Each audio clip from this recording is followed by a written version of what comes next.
Every night, for years, a fortune quietly vanished into a hole in the ground behind a California flower ranch, and nobody who worked there thought twice about it. Nearly 2 tons of broken blossoms, dumped by the same 19-year-old driver, in the same cracked sneakers, under the same indifferent sky. To the men running that ranch, he was invisible, a boy worth less than the garbage he hauled. But one evening, a manager caught him filling a bucket from that very pit.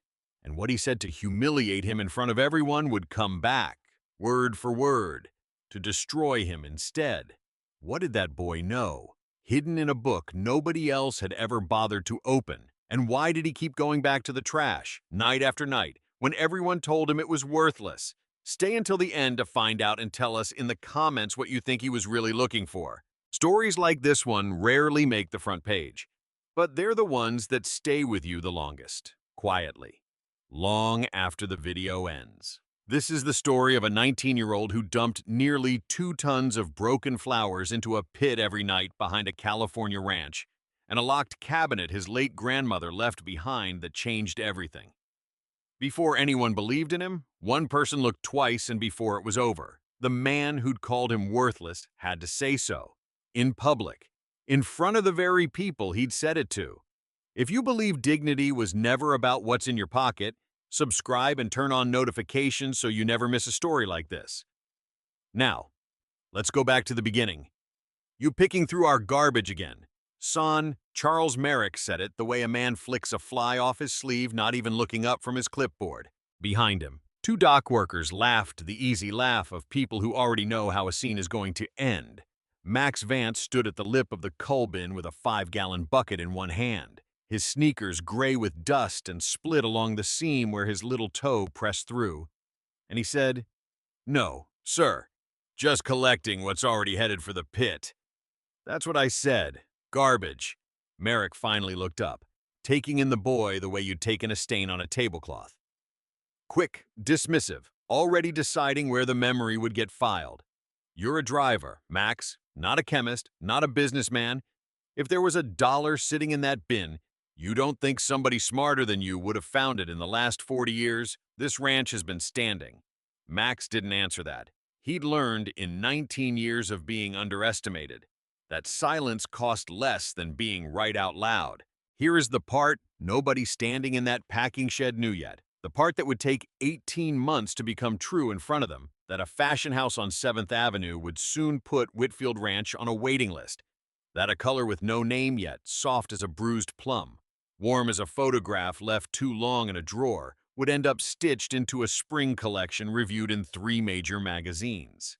And that the boy standing in cracked sneakers, holding a bucket like it held something worth guarding, was the only person on 600 acres who had ever bothered to ask what the trash was actually made of. But that Tuesday evening in April, none of that had happened yet. All Charles Merrick saw was a poor kid with an empty bucket and a habit that embarrassed the ranch in front of buyers. So he told Max to get back on the truck. And Max did, because the alternative was an argument he could not yet win. Whitfield Ranch sat on 400 acres of coastal bottomland outside Carpinteria, California, in the strip of Santa Barbara County where the greenhouses ran right up against the bluffs, and the fog came in most mornings smelling like salt and cut stems. William Whitfield's grandfather had planted the first acre of ranunculus in 1948. 3 generations later, the ranch shipped gerberas, dahlias, and delphinium up and down the coast in refrigerated trucks, and it ran, like every cut flower operation in the country, on an arithmetic nobody said out loud for every stem that made it into a florist's cooler in Los Angeles or Seattle. 4 more never left the property at all.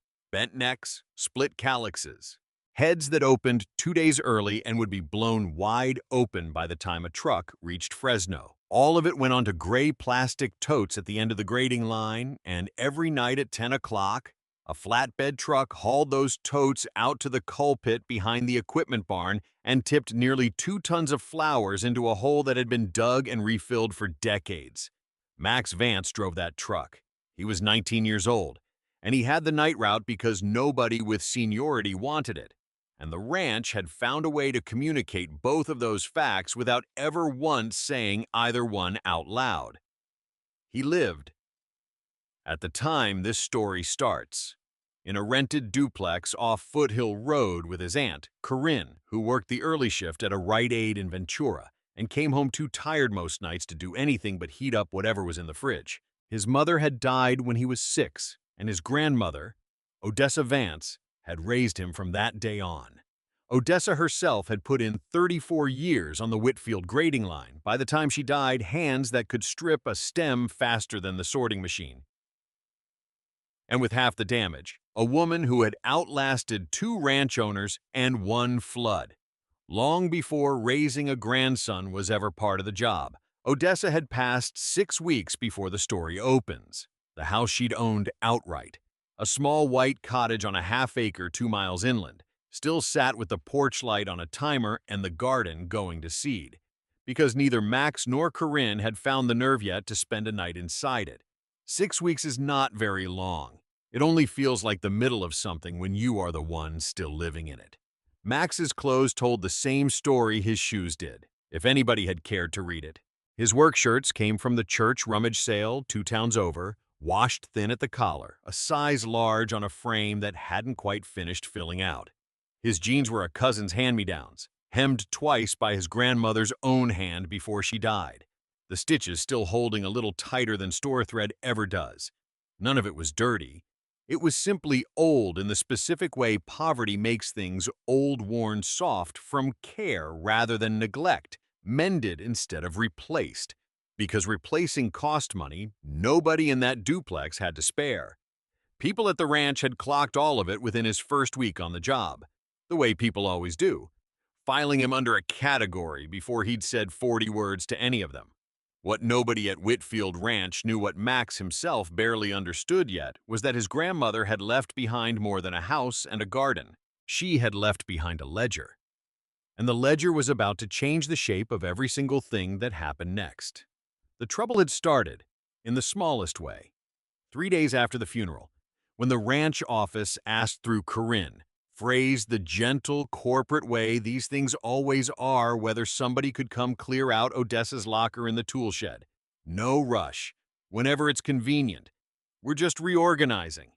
Corinne couldn't face it. So on a Sunday afternoon, when the fields were empty and the packing shed had the hollow, stopped quality, a working farm gets exactly 1 day a week. Max went instead. He expected photographs. He got those, a flat cardboard box of them. His grandmother laughing at a 4th of July barbecue. Odessa at 22 in a yellow dress nobody in the family had ever seen her wear again. But under the workbench, behind a stack of damp feed sacks that hadn't been moved in years, his hand found something harder edged, a book. Smaller than a ledger should be, cloth-covered, the spine cracked pale from being opened thousands of times. Pressed into the corner in gold letters worn nearly to nothing. M. Fovai, Odessa May Vance. He sat down on an overturned crate with the shed door open behind him and started reading. The first 40 pages were wages dates on the left, hours in the middle, dollar amounts climbing so slowly across so many years that watching the numbers do it turned something over in his chest. $6.50 an hour, then 7, then 8. 34 years of checking somebody else's math by hand. And then the column stopped, and the handwriting on the next page was hers, and also wasn't smaller, faster. The kind of hand a person writes in at 11 at night with a lamp turned down low so the light doesn't wake the rest of the house. Boiled 6-quart stem waste, 2 tablespoons alum, Dahlia rust wool takes it fast, cotton slower, hold for silk. The date beside it was March 1974. 21 years before the wage columns even began. His grandmother had not filled this book from work into something else. She had filled it the other direction as a young woman, with something entirely her own, and then, decades later, turned back to the blank front pages and started writing down what a flower ranch paid her by the hour. Because by then, the book had become the only private thing she still had left, and even a stranger's math felt safer inside it than out loud. He turned the page, a list, and it was, he realized with his pulse picking up, a list of exactly what the Whitfield grading line threw away every single night. Cosmos, Coreopsis, Zinnia, The leggy August Dahlia nobody stakes right. Beside each one, a note in that same fast, small hand, doesn't hold, holds if mordanted, holds beautifully, don't forget this one. He sat in that doorway with the light crossing his hands and read holds beautifully 4 times. And the thing that caught in his throat wasn't the phrase itself.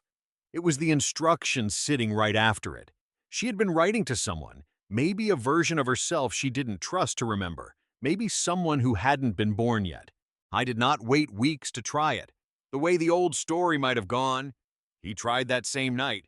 Because grief makes some people slow and had made Max fast, restless, needing his hands busy at something that wasn't a shovel or a folded flag. Corinne's stockpot was aluminum, dented on one side, used twice a year for canning tomatoes.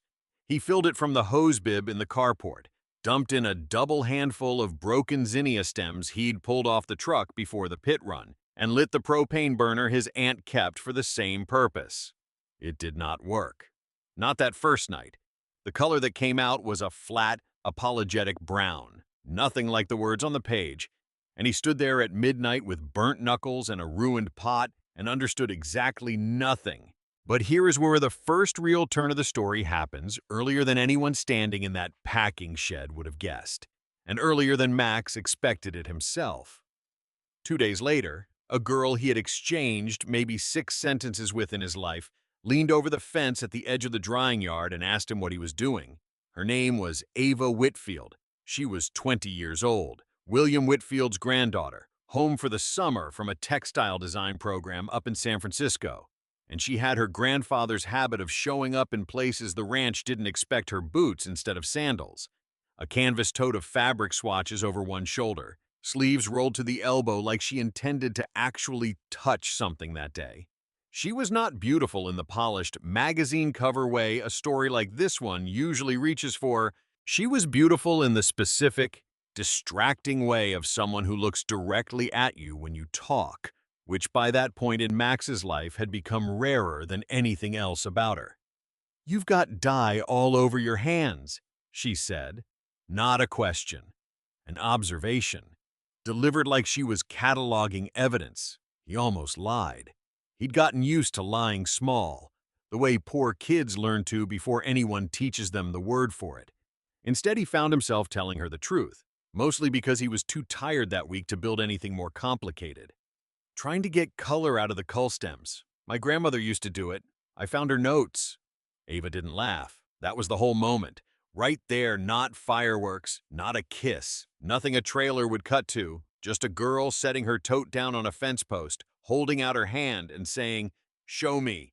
He handed her the swatch from 2 nights before the failed, apologetic brown one, and instead of wrinkling her nose the way half the packing shed already had that week, she held it up to the 4 o'clock light the way he'd later learn every textile person does automatically without deciding to.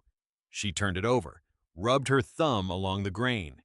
"This isn't dye," she said slowly. "This is undyed. You didn't fail. You just haven't found the right plant yet." She looked up at him with something that wasn't pity, which he'd had plenty of, and wasn't charity, which he'd had a little of, and was instead something closer to attention, which nobody his age had spared him in longer than he could remember. "What else is in the book?" That was the moment, quiet, small, nowhere near the size of what came later, when Max Vance stopped believing he was only crazy grieving over a dead woman's hobby, and started believing, just a little, that he might actually be onto something real. It happened before anyone in this story had been humiliated in front of a crowd. It happened before the ranch had thrown him off the property.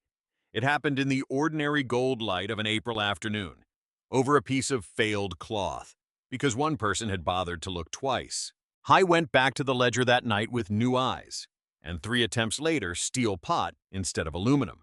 Petals stripped away and only stems and calyxes kept.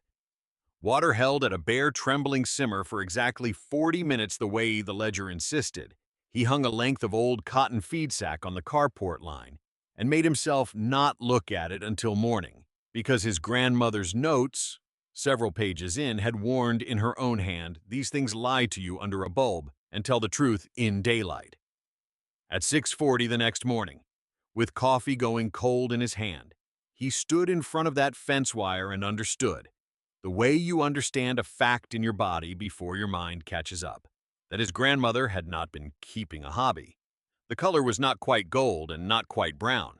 It was the color of a photograph left in a drawer for 30 years warm, softened at the edges, alive in a way store-bought dye never quite manages, because store-bought dye sits on top of a fiber, and this had gone all the way through it.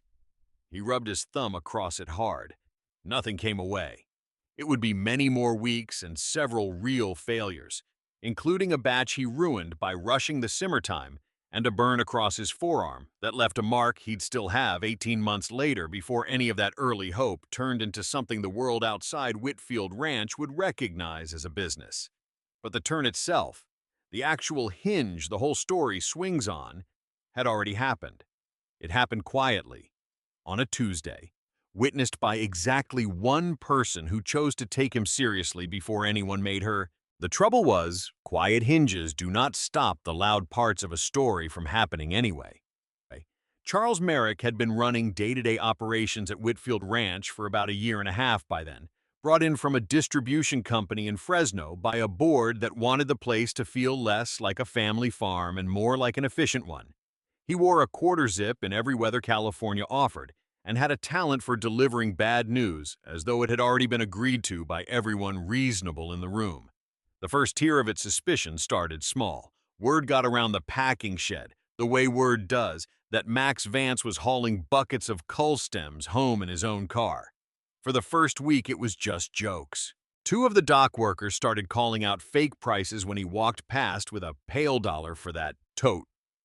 $2 going once, and he kept his mouth shut and kept filling buckets, because the difference between what he was doing and stealing was a distinction. The men joking about it never once bothered to make, and he knew even then that explaining it to them would cost him more than staying quiet. It was in the middle of that week that Sophia Reyes first said something to him directly.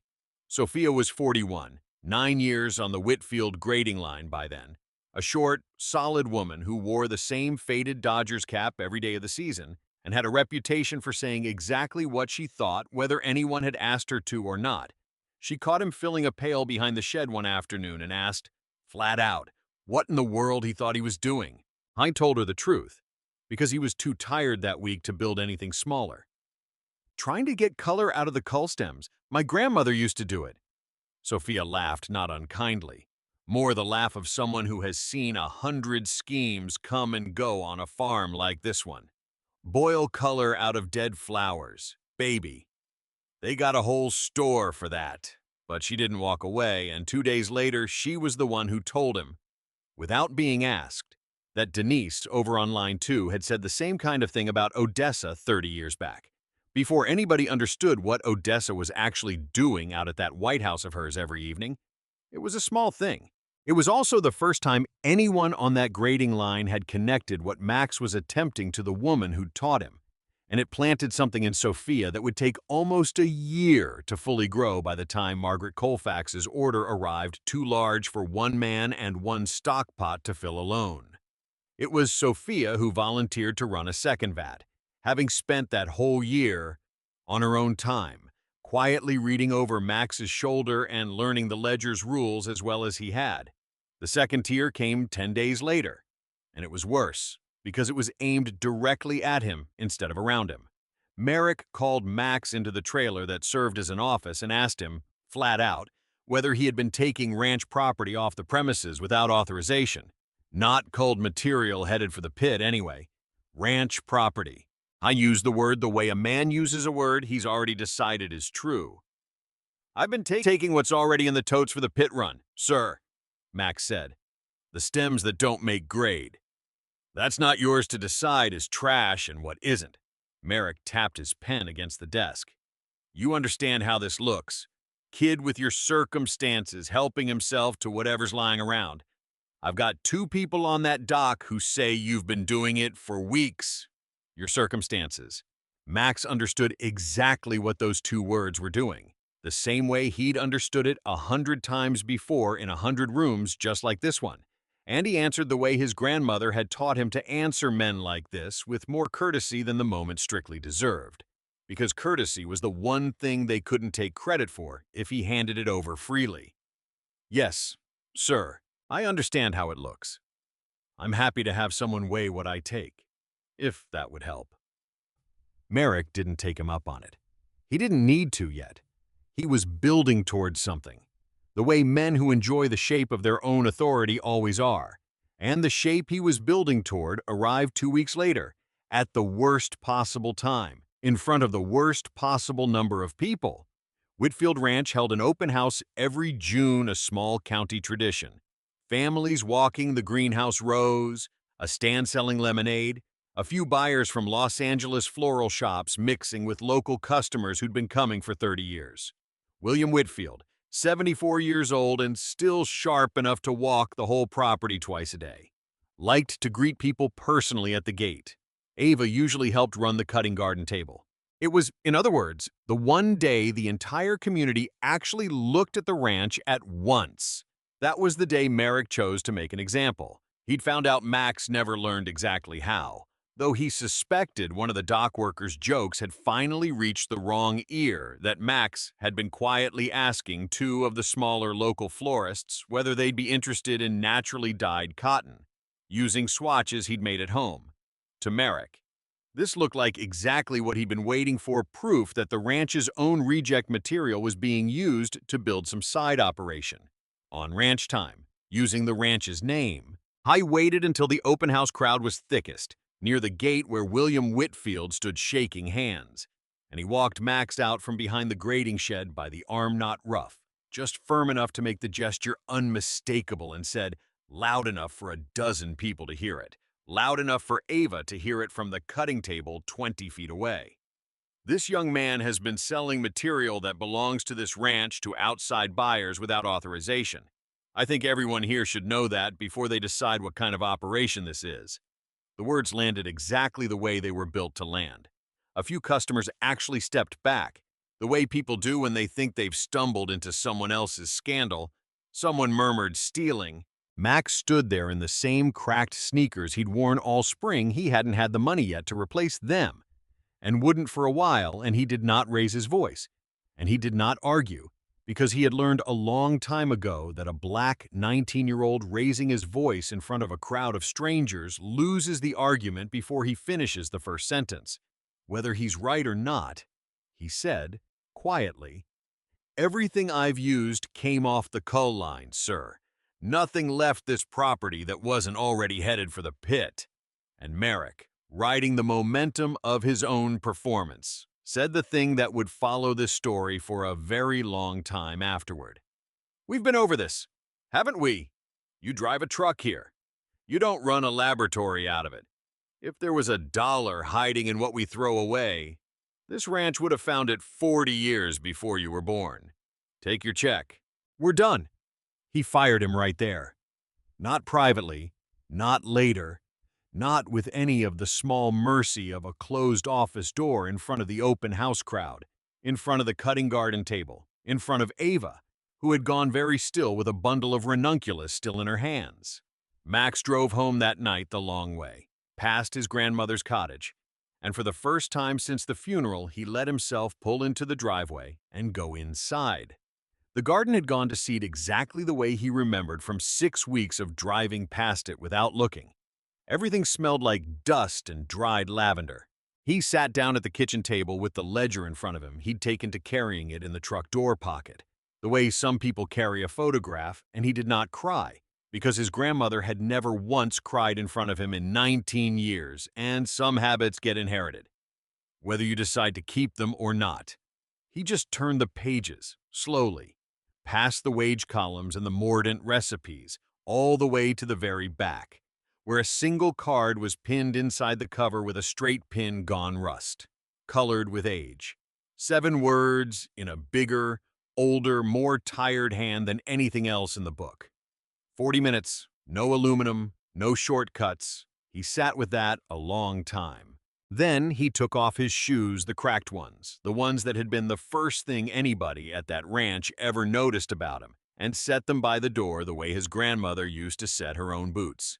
And he understood, sitting alone in a house he had been too afraid to enter for 6 weeks, that he was not going to sell them, or replace them, or pretend that mourning had never happened. He was going to keep them, not as a wound, as a marker. He had no job. He had $81 in a credit union account in Carpinteria. He had a ledger he could barely read half of. No license, no equipment beyond a stock pot and a burner, and not one single person who had stood up for him in front of that crowd. Except 3 days later, one person did. Ava Whitfield showed up at the cottage on a Thursday afternoon with a manila envelope under her arm. And before she said anything else, she said, "I should have said something at the gate. I'm sorry I didn't. I froze, and it wasn't right, and I've been angry at myself about it since Saturday." He told her she didn't owe him an apology for his own humiliation. She told him that was exactly the kind of thing a person says when they've decided their own dignity is optional, and she wasn't going to let him get away with saying it twice. It was the first time in the whole story that anyone had spoken to him like that, not gently, not with pity, but with the specific impatience of someone who respected him too much to let him shrink. Inside the envelope were 4 photographs she'd taken of his early swatches on her phone, printed at a shop in Santa Barbara, along with the name and email address of a small designer in Portland, Oregon, named Lily Granger, 33 years old, who ran a one-woman studio making naturally dyed textiles for boutique clients and had, Ava happened to know from a textile design conference the spring before, been searching for a reliable source of a warm, botanically dyed cotton that didn't fade or go muddy after washing.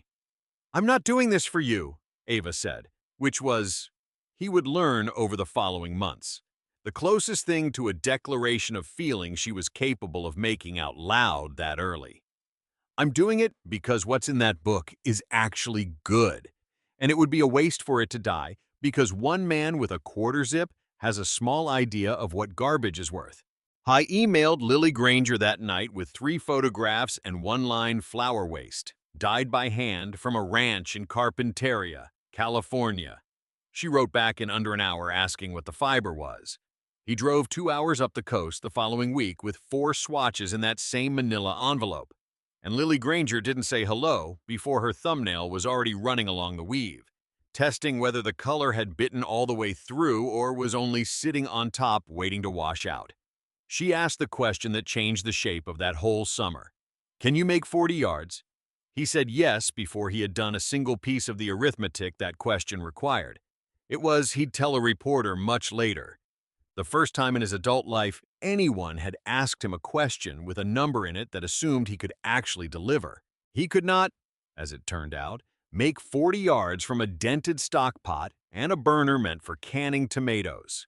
That failure, the real one, the one that cost him, came a month later, when he tried to speed up the Morden bath from the full time his grandmother's notes demanded down to half of it, because Lily Granger had a date circled on a calendar and he wanted, more than he'd wanted almost anything, to be the kind of person who delivered on time. The batch came out flat, muddy at the edges, nothing like the gold that had made Ava go quiet in the drying yard 3 months before. He shipped it anyway, because he didn't yet understand that shipping a bad batch costs you more than shipping late ever will. And Lily Granger sent it back with a 2-line email that stung worse than anything Charles Merrick had ever said to him, because it was true and it wasn't cruel. "This isn't the fabric I ordered. Slow down and read your own notes." He read the ledger again that night, all the way through, and found the line he'd skimmed past twice already, 40 minutes. No shortcuts, no exceptions when you're in a hurry, especially then, and understood. The way you only understand a warning after you've broken it. Exactly why his grandmother had bothered to pin a card inside the cover for someone who wasn't born yet. He remade the order. He shipped it 11 days late, along with a note that explained exactly what had gone wrong and offered no excuse to soften it. Lily Granger wrote back one sentence: "Late is fine, weak color is not. Send more when you have it." That was the first order Odessa Vance's recipes ever filled twice a small thing, invisible to everyone at Whitfield Ranch, but the exact hinge on which the rest of the summer turned. Ava came by the cottage the night the corrected order shipped. Not because he'd asked her to, but because she'd been driving past for a week already, slowing down at the end of the driveway before making herself keep going. This time, she didn't keep going. She found him sitting on the back step with his forearm still wrapped from the burn. The porch light throwing a small yellow circle over the two of them, and nothing else. The rest of the yard gone. The deep blue California nights go once the fog starts rolling in off the bluffs. She didn't ask about the shipment. She asked about his arm. And when he said it was fine, she took his wrist anyway and turned it towards the light to look for herself, the way she'd once turned a swatch of cloth toward a window. Careful, curious, unwilling to take anyone's word for a thing she could check herself. Her fingers were cool against the inside of his arm, and he felt his pulse do something it hadn't done in front of anyone since long before his grandmother died. A small, traitorous flutter he had no intention of mentioning out loud. "You should let it scar," she said finally, letting go. "Not because it's romantic, because you'll forget what 40 minutes actually costs you if you don't." That's a strange thing to tell somebody. "I'm a strange person to have shown up here twice in 1 week for no reason." She said it looking straight ahead, at the dark garden instead of at him, which was how he knew it had cost her something to say. The silence that followed wasn't awkward. It was the kind of silence two people build together on purpose, testing how much weight it can hold before either of them has to fill it with something smaller than the truth.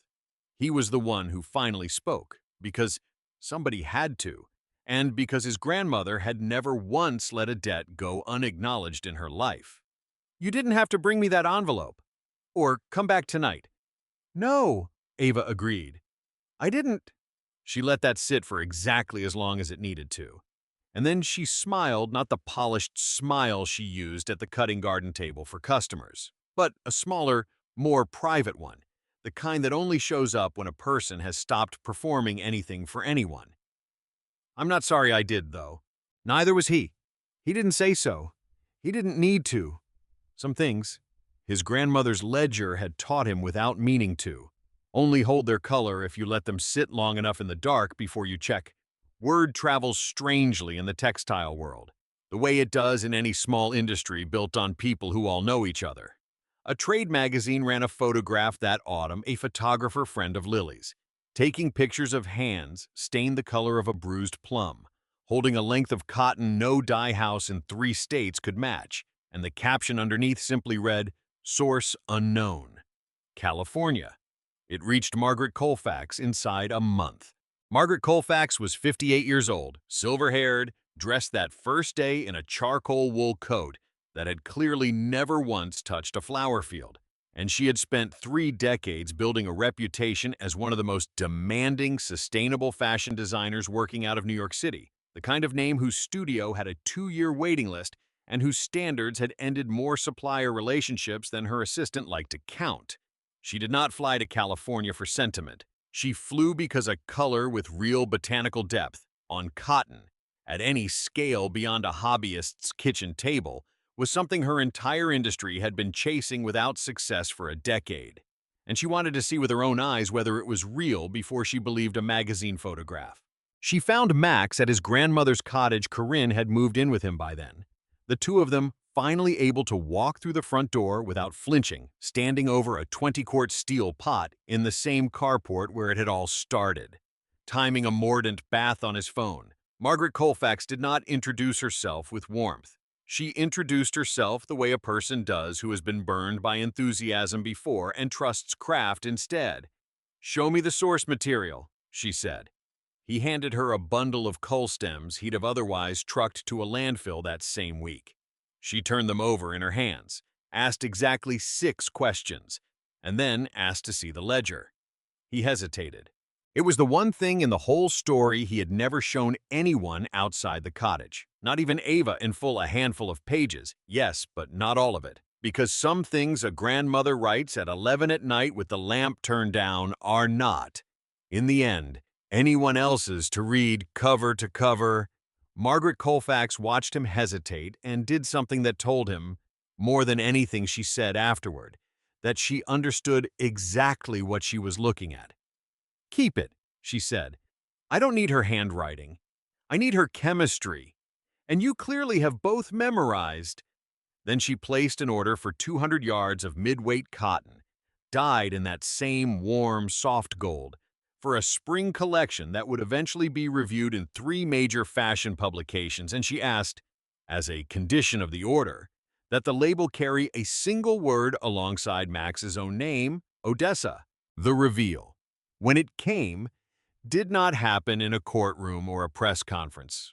It happened exactly where the humiliation had, which is the only kind of justice this story ever really cared about at the gate of Whitfield Ranch.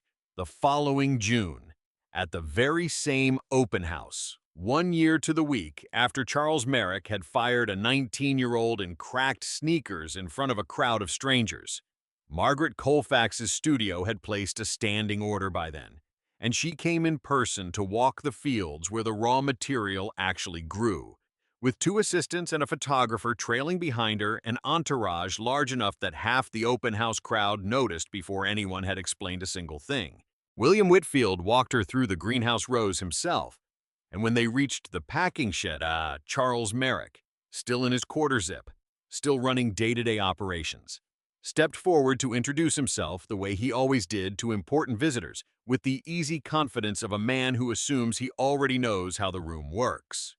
"Charles Merrick, operations manager," he said, extending a hand. Margaret Colfax did not take it right away. She looked past him, toward the drying yard, where Max stood checking a rack of hanging cotton with Ava beside him, and she said, loud enough for the same-size crowd that had once heard him fired, "I believe I already know the person actually responsible for what I'm here to buy."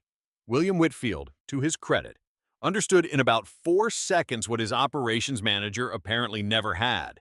He asked, in front of everyone, exactly what had happened at the gate the year before.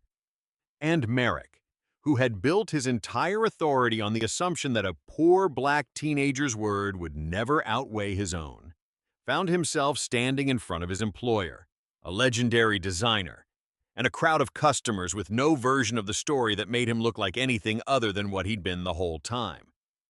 He was let go by August, not loudly, not with a scene the way he'd given Max, because William Whitfield was not interested in becoming a smaller version of the man he was firing. Just quietly, the way these things end when the person doing the firing actually has some dignity left to spend. 3 years later, a journalist named Emma Locke sat at the kitchen table in Odessa Vance's cottage, Max and Ava's now, officially since the wedding the spring before, with a spiral notebook open and a pen she kept clicking without noticing she was doing it. She'd come about the magazine photograph, the one everyone in the industry still referenced, of stained hands holding a length of cotton no dye house in the country could match. By then, Whitfield Ranch shipped dyed cotton twice a month in real freight. Steel drums instead of cardboard boxes taped shut on a kitchen floor at midnight. There was a waiting list, which still struck Max as something of a joke somebody was playing on him. Sophia Reyes, who'd worked the grading line for 9 years and had been the first person to laugh, not unkindly, at a boy trying to boil color out of trash, now ran the second dive at better than Max ran the first, and both of them knew it, and neither said so more than about twice a year. Every finished bolt of cloth that left the property carried one word stitched into its selvage, alongside Max's own name, Odessa. The cracked sneakers sat on a shelf in the workshop, never thrown out, never worn again, kept the way some people keep a medal. Emma Locke asked about them on her way out, and Max told her the truth, plainer than he'd meant to. "The day I stop needing to look at them is the day I turn into somebody who doesn't notice what's getting thrown away." He glanced out the window, where Ava was closing up the second vat for the night, her sleeves rolled to the elbow the same way they'd been the first afternoon she leaned over that fence. "My grandmother knew that a long time before I did. She just wasn't here to teach it to me out loud. She left the evidence lying around instead, for somebody patient enough to go looking." Corinne kept the books now, the way she'd once kept house on a shift worker's schedule, carefully, without complaint, copying 34 years of her mother's wage entries into a spreadsheet on a Sunday afternoon nobody had asked her to spend that way. Lily Granger still placed her order every season from Portland, the first client and Max liked to say, still the most honest one, her note about weak color hung framed in the workshop, right beside the pinned card that read 40 minutes, no aluminum, no shortcuts, because some corrections are worth keeping in sight long after you've stopped needing the correcting. Of Charles Merrick.